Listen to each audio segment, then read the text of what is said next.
in our world. Yeah. So cute. How old is she now? 6 days, I think.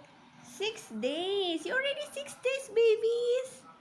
And the vet said, you are a girl. Yay. Welcome to the world, girl. Cutie, cutie, beautiful girl. Aw.